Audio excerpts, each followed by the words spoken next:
64ാമത് സംസ്ഥാന സ്കൂൾ കലോത്സവത്തിന്റെ വരവറിയിച്ചുകൊണ്ട് സ്വർണ്ണക്കപ്പുമായുള്ള ഘോഷയാത്ര തൃശൂരിലെത്തി. ചാലക്കുടിയിൽ നിന്നും ആരംഭിച്ച ഘോഷയാത്ര ജില്ലയിലെ വിവിധ സ്കൂളുകളിലെത്തും. നാളെ ഉച്ചയ്ക്ക് ശക്തൻ നഗറിൽ എത്തുന്നതോടെ ഘോഷയാത്രയ്ക്ക് സമാപനമാകും. സംസ്ഥാനത്തെ വിവിധ ജില്ലകളിലൂടെ കടന്നുപോയ സ്വർണ്ണക്കപ്പ് ഘോഷയാത്രയ്ക്ക് തൃശൂർ ജില്ലയിൽ വൻ സ്വീകരണമാണ് നൽകിയത്. വിവിധ സ്കൂളുകളിൽ വാദ്യമേള ഘോഷങ്ങളോടെ സ്വർണ്ണക്കപ്പ് യാത്രയെ സ്വീകരിച്ചു.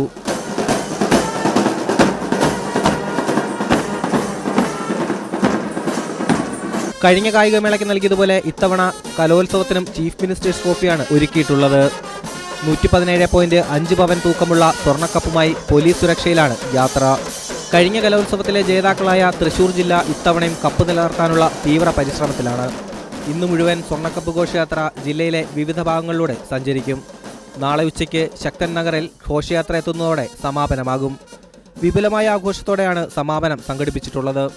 തുടർന്ന് സ്വർണ്ണക്കപ്പ് സബ് ട്രഷറിയിൽ സൂക്ഷിക്കും. കൈരളി ന്യൂസ്, തൃശൂർ.